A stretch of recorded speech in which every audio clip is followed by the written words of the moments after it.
के तपाईँ चाहनुहुन्छ आफ्नो गर्लफ्रेन्ड या आफ्नो पार्टनरको सबै चाहिँ फोटो भिडियोहरू आफ्नो मोबाइलमा हेर्न चाहनुहुन्छ?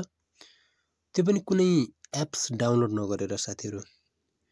तपाईहरु यसको प्रयोग त सकेसम्म नगर्नु होला, किनभने यस्तो खास गर्नु त हुँदैन, तर पनि तपाईलाई यो कुरा थाहा हुनुपर्छ कि तपाईको मोबाइल फोनबाट हामी कसै अरूको मोबाइल फोनको सबै डाटालाई हेर्न सक्छौं। उसले चाहिँ के गर्दैछ, उसको मोबाइलमा कस्तो किसिमको फोटोहरू छ, कस्तो किसिमको भिडियोहरू छ, त्यो सबै डाटाहरू हामी आफ्नो मोबाइलमा हेर्न सक्छौं। आजको यस भिडियोमा हामी खास गरी त्यही कुरा सिक्ने छौं। सबैभन्दा पहिले च्यानलमा नयाँ हुनुहुन्छ भने च्यानललाई सब्स्क्राइब गर्न नभुल्नु होला। साइडमा रहेको बेल आइकनलाई प्रेस गर्न नभुल्नु होला, यस्तै किसिमका भिडियोहरूको नोटिफिकेसन प्राप्त गर्नको लागि। अब जाउँ भिडियोतर्फ। साथीहरु, तपाईहरुले आफ्नो मोबाइल फोनमा गइसके भन्दापछि तपाईहरुको हरेकको एन्ड्रोइड फोनमा चाहिँ गुगल फोटो भन्ने हुन्छ। यहाँ चाहिँ फोटोको नाम मात्रै पनि त्यो चाहिँ एप्स हुन सक्छ। तपाईको चाहिँ यहाँ देखिराख्नु भएको फोटो, यो फोटो एप्समा क्लिक गरिसके भन्दापछि तपाईहरुले देख्न सक्नुहुन्छ माथि चाहिँ गुगल फोटो भनेर ब्याकअप सबै अफ छ हैन।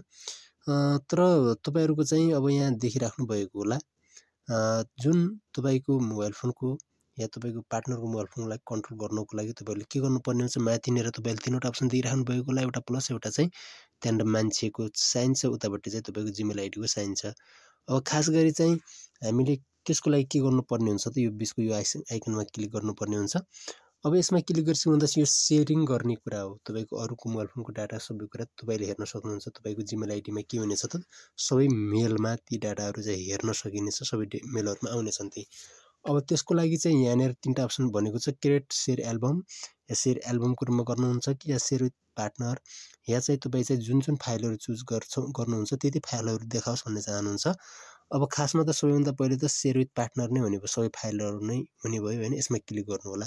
यसमा क्लिक गरिसके भन्दापछि यहाँ देखिराख्नु भएको होला यहाँ छ तपाईको चुज स्टार्ट डाटा भन्ने चाहिँ ब्याकअप सेटिङलाई पनि अन गर्नुपर्ने हुन्छ। तपाईले भर्खरै अपडेट भएको सबै डाटा पनि त्यसमा अपडेट भएर त्यसलाई पनि देखाउनेछ। अनि यतापट्टिको यो चाहिँ तपाईको के हुनेछ त अल टाइममै राख्नुपर्ने हुन्छ, या चाहिँ अल फोटोजहरु सबैलाई सिलेक्ट गर्ने हो। यसलाई सिलेक्ट गरेर तपाईले चाहिँ के फोटोहरु मात्र सिलेक्ट गर्ने हैन कि सबैलाई चाहिँ देखाओस् भन्ने चाहनुहुन्छ। त्यतिबेला सिलेक्ट पार्टनरमा क्लिक गर्नु होला। यहाँ चाहिँ सिलेक्ट पार्टनरमा क्लिक गर्नुपर्ने हुन्छ। यहाँ क्लिक गरिसके भन्दापछि यहाँ के गर्नुपर्ने हुन्छ, तपाईले जुन इमेल आइडीमा तपाईले एड गर्ने हो, तपाईले चाहिँ आफ्नो इमेल आइडीमा एड गर्ने तपाई देखाओस् भन्न चाहनुहुन्छ। त्यतिबेला तपाईले आफ्नो इमेल आइडी हानेर इमेल एड्रेस प्रयोग गरेर तपाईले चाहिँ एड गर्नु पर्ने हुन्छ। आफ्नो इमेल एड्रेसलाई हानेर यहाँ चाहिँ एड गरेर चाहिँ प्रयोग गर्नु होला साथीहरु। तपाईहरुले यसरी नै तपाईहरुले सबै कुरा डाटाहरु चाहिँ यसरी हेर्न सक्नुहुन्छ। र आजको भिडियो कस्तो लाग्यो, भिडियो मन परिसकेको होला भिडियोलाई लाइक गर्न नभुल्नु होला। फेरि अर्को नयाँ यस्तै किसिमको भिडियो मिल्नेछु। आजको भिडियोमा यति नै।